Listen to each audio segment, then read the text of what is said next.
9 में। यहाँ से महिला सभासद के लिए प्रत्याशी हैं अंबिका चौहान जी। आइए बात करते हैं। जी मैडम, आपका बहुत बहुत स्वागत है। आप सभासद की प्रत्याशी हैं, युवा हैं, शिक्षित हैं। आपके क्षेत्र की कौन कौन सी ऐसी समस्या हैं जिनको लेके आपको? देखिए, समस्याएं तो बहुत सारी हैं। जो हमारे बेसिक रिक्वायरमेंट्स हैं, जो मिलने चाहिए किसी भी सिटीज़न को, वो भी नहीं मिल पा रहे हैं। मगर इसके अलावा यूथ भी बहुत ज़्यादा सफ़र कर रही है कुछ चीज़ों में। तो हमने देखा है कि यहाँ पे नशाखोरी बहुत ज़्यादा हो रहा है, ड्रग्स के मामले सामने आ रहे हैं, लड़कियाँ यहाँ पे सेफ़ नहीं है और स्ट्रीट लाइट्स नहीं है मेन। तो ये सब चीज़ों के बारे में हमने अभी एक मैनिफेस्टो बनाया है, जो हम आगे चल के आप लोगों के सामने दिखाएंगे, आप लोगों को बताएंगे।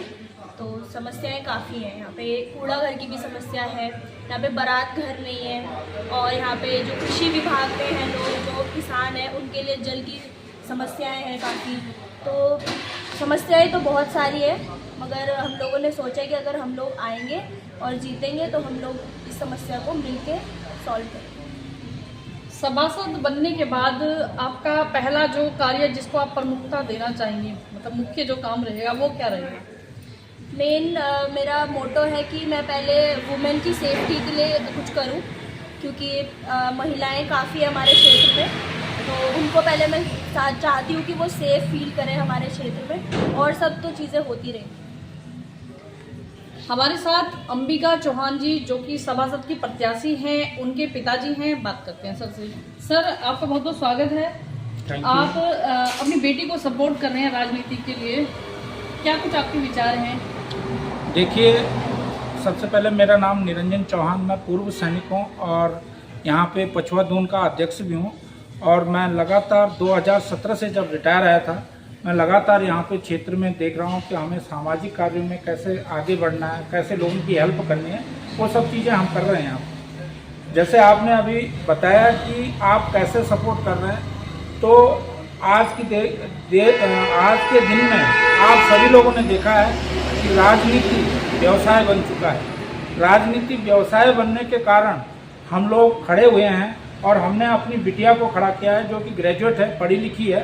तो हमने इनका जो सोच है, इनकी जो एक लंबी सोच है, ऊंची सोच है, उसके साथ इसको खड़ा किया है कि ये भी क्षेत्र में कुछ अच्छा करेगी।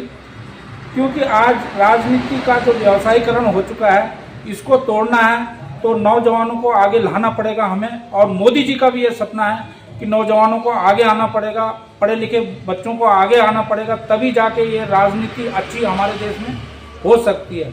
बाकी जो क्षेत्रीय मुद्दे हैं, लगातार क्षेत्र में पानी है, बिजली है, लाइट है, ये चीज़ें तो ऑलरेडी प्रॉब्लम है ही है। मगर मेन है कि यहाँ पे आज शिक्षा का जो हमारा देहरादून एक शिक्षा का हब माना जाता है, इसके लिए भी यहाँ पे एक इस तरह का मतलब एक एजुकेशन का इतना स्तर गिर चुका है कि 8th और 12th के बच्चों को कोई भी काउंसलिंग नहीं है कि कहाँ जाना है। बच्चे को पता ही नहीं मेरे को कहाँ जाना है, NDA CDS के लिए जाना है। तो ये सब चीज़ें हम मैनिफेस्टो के उसमें लेके आने वाले हैं।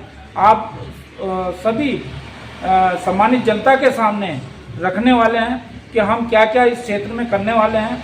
और काफ़ी सारे मुद्दे और भी हैं। कूड़ा घर का है, इंडस्ट्री यहाँ पे बनी थी, जब उत्तराखंड आया था तो इंडस्ट्री बनी थी। इंडस्ट्री के अंदर 75% जो लोग थे हमारे होने चाहिए थे, ये बोल के इंडस्ट्री आई थी सिलकुई के अंदर।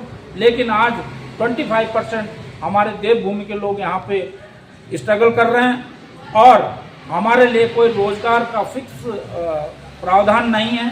इसको भी पुरजोर से उठाया जाएगा। जैसे लाइट का मुद्दा है, लाइट का जो 2 महीने में बिल आता था, आज 1 महीने में भी सेम बिल आ रहा है, तो उसके लिए भी लड़ाई लड़ी जाएगी। उसके बाद सिलकुई नगर पंचायत अभी 8 साल हो गए डिक्लेयर हुए, मगर यहाँ पे कुछ भी हमारे लिए कोई भी फैसिलिटी नहीं है। तो यदि नगर पंचायत में हम चुन के आते हैं, मेरी बेटी चुन के आती है, तो हमारा कंसेप्ट है कि इसको 10 साल तक टैक्स फ्री किया जाएगा और इस पर जोर दिया जाएगा। धन्यवाद। मैं अंबिका चौहान, वार्ड नंबर 19, युवा प्रत्याशी, आप सभी को लोहरी, मकर संक्रांति और गणतंत्र दिवस की शुभकामनाएं देती हूँ। धन्यवाद।